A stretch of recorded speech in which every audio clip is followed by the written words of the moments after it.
Okay, now a very troubling development, really. The situation in Dapchi brings back memories of 4 years ago when schoolgirls were abducted from Chibok in Borno State. And that kidnapping of more than 200 girls received global attention and led to government coming up with measures to keep schools in the Northeast safe. But the Dapchi incident has again raised questions over the Safe School Initiative and the presidential initiative on the Northeast. Defense correspondent Sifon Essien tells us more. After the Chibok schoolgirls abduction by Boko Haram in 2014, Nigeria is grappling with yet another abduction. This time, the stage is the Government Girls Science Technical College, Dapchi, Yobe State. Out of the 926 students, more than 50 are yet unaccounted for. And the state governor has called on the parents of the abducted girls to turn to prayers for their release. In Abuja, the abduction has left a bad taste in the mouth of Nigerians. Everything that happened 4 years ago, in 50 days is going to be exactly 4 years. 4 years ago is happening right again, right now. It's a repetition all over again, no difference. It's a very harrowing experience. Nothing tangible has been done to address the concerns of the parents as they were right now. All that should have been taken into consideration in an emergency preparedness document. Nothing like that exists. Adamu questions the Safe School Initiative, a program aimed at improving security in schools following the abduction of the Chibok schoolgirls.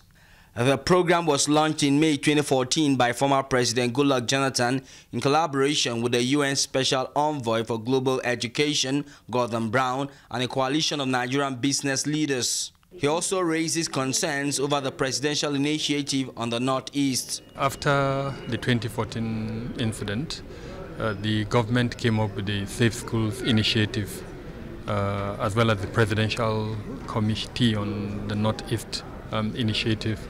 Now, the objective of those two initiatives is to assist location soft targets in the Northeast to enhance their security. And we know a lot of money was gathered by the Safe School Initiative in particular. Now, what did they do with that money? Till date, I'm aware that several schools in the Northeast that are considered vulnerable don't even have a basic security, such as physical security, like their walls. In some instances, they don't even have any demarcation, delineation of their property. So that kind of vulnerabilities were exploited by the terrorist groups. He says the Dapchi school abduction indicates the insurgents are looking for money and supplies. I think what happened is they were dispersed from their stronghold. We were told that their stronghold is Sambisa Forest. Now they were dispersed from there, and naturally when you imagine throwing a stone at bees, what do the bees do? They disperse, and then they're even angry, they start stinging. So that's the kind of situation I see right now. They've been dispersed and they are running outwards. Definitely not inwards back to Sambisa. Where are the likely places they will attack? Yobe, some parts of Adamawa, and then the Lake Chad region. So I expect the governments of people in this location to enhance the security posture of especially soft targets in those locations. I don't see it as an attempt by these groups to come into the city view. Based on what we heard about this particular attack, it lasted for 30 minutes. Unlike in the past where they will hold on to a location and fight the security forces when they come. So I don't see it as a regrouping or an attempt to indicate that they are still active. It's more for survival. Two things that they were likely looking for: price targets, kidnap these girls and get ransom.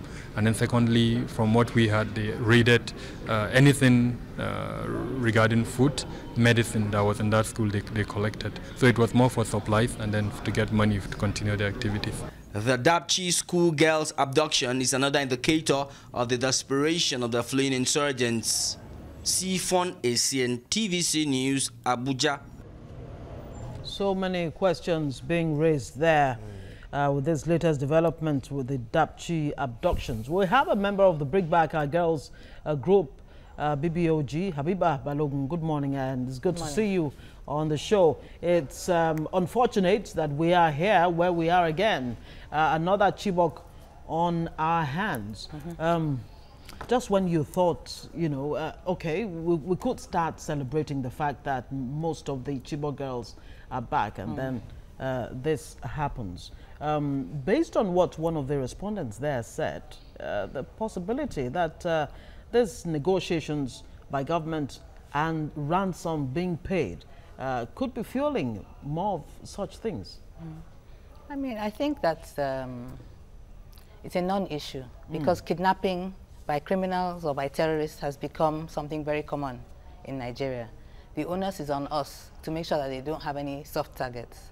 They've done it. Chibok girls were just, they weren't even the first. Buniyadi boys were massacred. Boys, yes. The Chibok girls happened. Since then, Ekwe boys, how about Babington Macaulay School in Ikorodu, the Turkish school.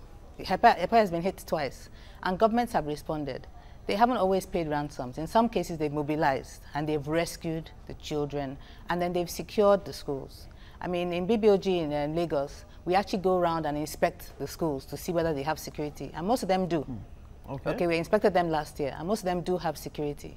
Obviously, the situation in Lagos is different from the situation in many other countries, and even the security of the country. Yeah, in other parts of the country, and even the security here is not as vigilant as it should be. So we went and we engaged the government that look, this security is not good enough, and they responded in Lagos State. We expect the other state governments to do the same thing. All right. Now, our correspondent yesterday was in the convoy of the governor or so, and then thereafter they paid a visit to the school, and he said that it took them about 3 hours to get to the school. Then if it takes them about 3 hours to get to the location of the school, then it tells a story that the school is isolated, you know, where it is. So I'm wondering, why didn't the authorities, you know, have the initiative, have the thought of trying to create, you know, safety or beef up security around the school environment? Yeah, that's why I like knowing full well that a thing like this could happen again. That's why I liked what your correspondent was saying there. The Safe Schools Initiative, certain things were agreed. Number one, in unsafe areas like that, like the Northeast, schools would only congregate in safe areas, areas with military presence. Okay, boarding would be discouraged. You'd encourage children to go to school and come back home. Things like that. Any isolated schools would be closed down until security could be assured. You can't blame the parents for wanting their children to have an education. That's their route out of poverty. Absolutely. Okay? We can't blame a school that has government in front of it. Government, girls, science and technical college to have no security. And I understand that there were even rumblings that an attack was forthcoming. So they could have said, look, for the intervening period, there's an alert. Please, everybody, evacuate the school. I just don't know what to do. We're heart sick. And there seems to be some sort of mismanagement of intelligence and information. Information as well.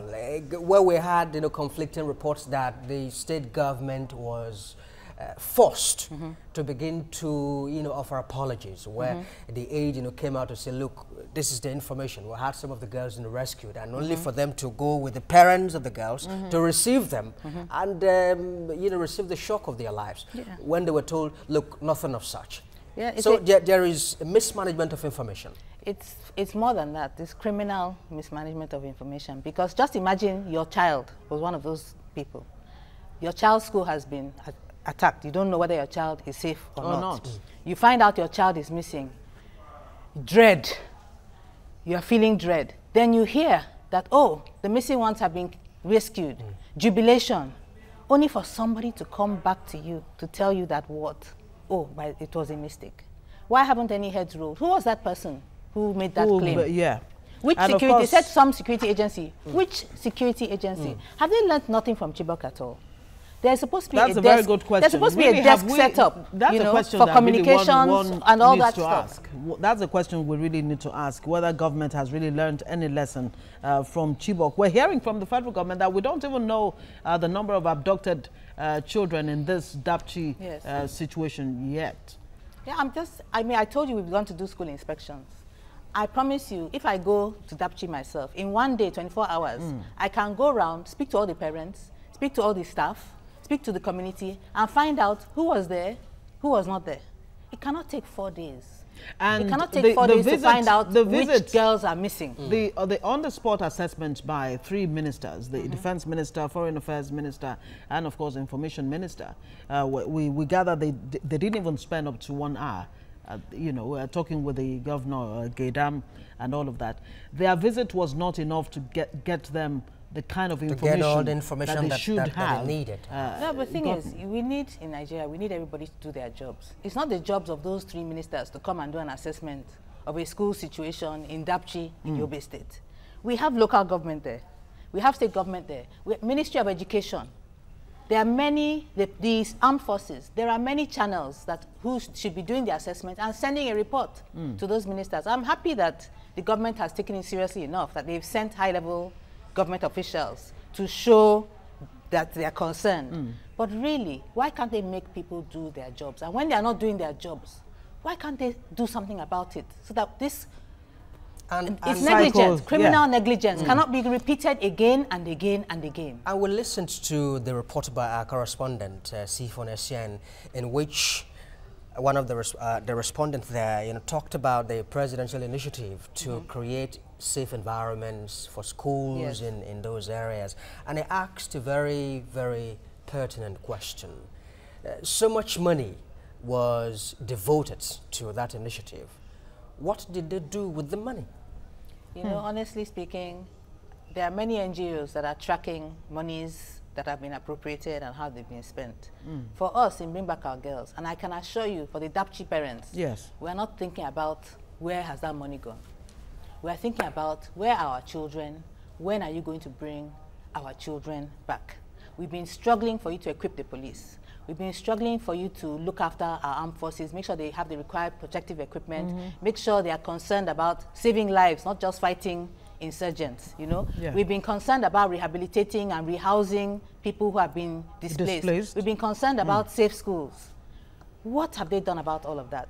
You know, we can't take on everything. Money spent, I'll wait for budget to come and report on what has been spent on the safe schools. I hope some heads are going to roll there too.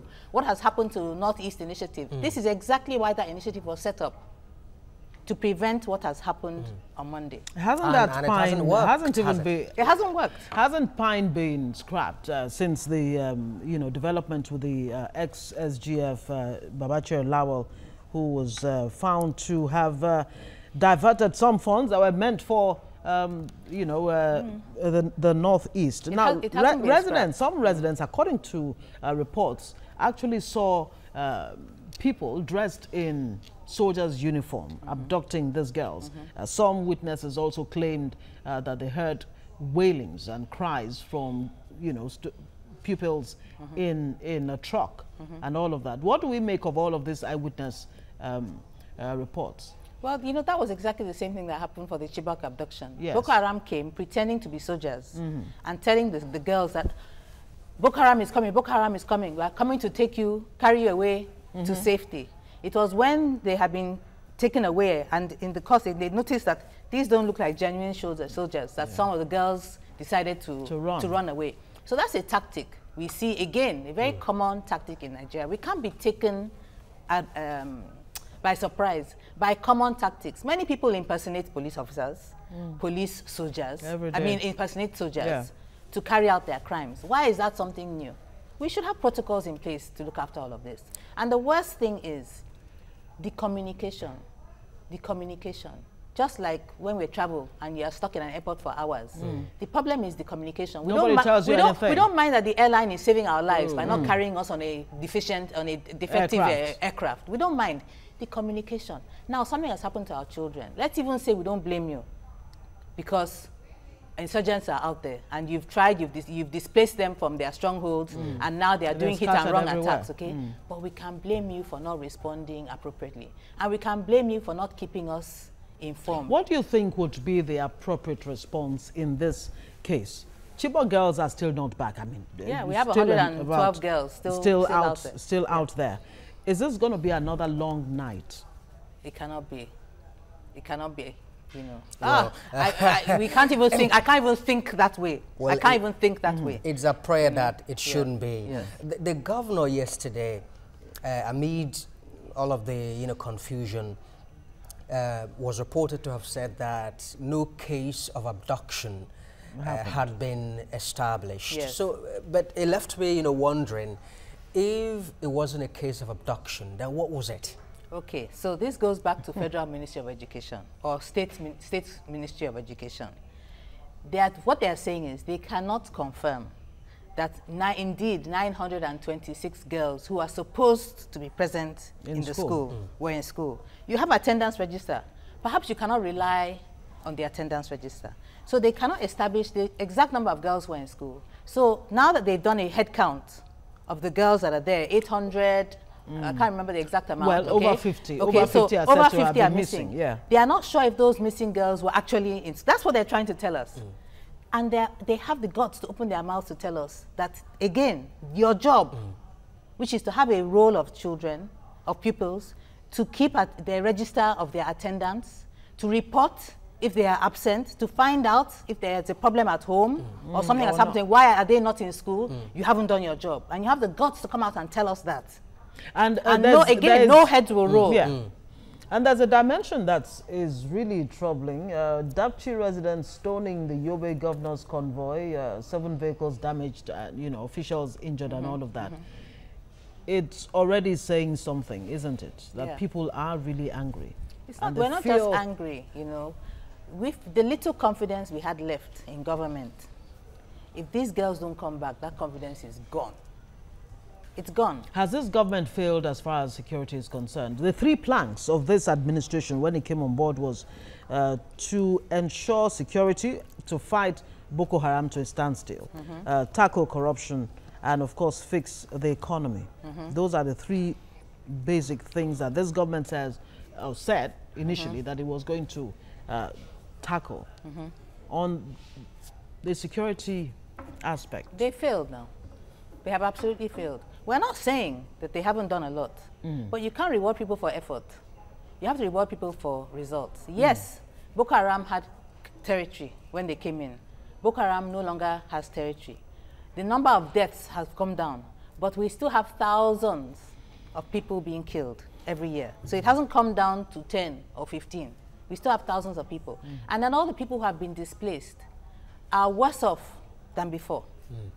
Are worse off before in those camps. If you know what is going on in those IDP camps, the few that have returned to their towns and their villages are still sleeping in the bush at night.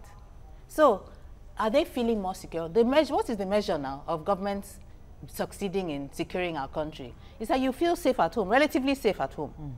You can't even sleep at home in the Northeast. Well, you can't even sleep at home. So, and the president himself set a measure. He said we cannot be said to have defeated Boko Haram until the Chibok girls are back. Are the Chibok girls back? So that is our measure of success. And yet so they have failed. And yet we have this circumstance again. How does it feel that every time that the military authorities come out to say we have defeated Boko Haram? I can't remember how many times that countless times, really, countless said that, and then Boko Haram turns around to rubbish and it. Strikes again. How does it feel? I don't know. We should be asking the rank and file in the military how they feel. They are being forced to come out and make these statements, and then their own officers are the ones in the firing line who are being killed. We are also not hearing enough about the men and women of the police force and the armed forces who are being killed by Boko Haram. And then you are getting these statements made. I don't know what to do anymore. Has the BBOG visited the Northeast, at least since the army has been saying we have gained a lot of ground when it comes to, displacing insurgency? Yeah. I mean, several members of BBOG. So one of our national leaders, Obi Ozekwisili, she has been. Our head of BBOG Lagos, Aisha Oyebode, has been. I personally have been to the IDP camp in Maiduguri. Are you able to corroborate what the army has been claiming? Oh, yes, we can. I mean, we have members from Chibok and from other communities, part of us in Lagos and part of us in Abuja. Yeah. And in fact, just last week on Saturday, you remember one Chibok girl was found recently? Yes. Okay. Yes. Her parents, just last Saturday, her parents told us they don't know where she is. So, a Chibok girl was recovered. You see what we're talking about, communication. As of last Saturday, her parents and her community did not know where she was. Why is the government holding her hostage? If they're holding her in detention, should they not tell us where she is? They don't know.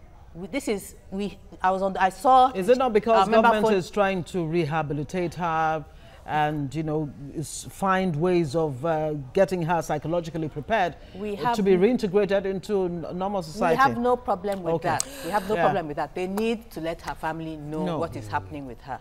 All right. Adiza Balogun, member of Bring Back Our Girls. We thank you very much indeed for coming to talk to us about this unfortunate incident. And we do hope, just as Ngozi asked if this was going to be another long night, and you responded, we just hope it's not. We just hope that it will not be a long night. It must not be. Really. Well, thank you very much indeed for coming to talk to us. Thank you so much. All right. Okay, we'll take a short breather. When we come back, we're going to be talking about something that is really, really wide. And we're talking about Nigeria's cultural heritage. How can we preserve or revive any of it? Stay with us. Bye-bye.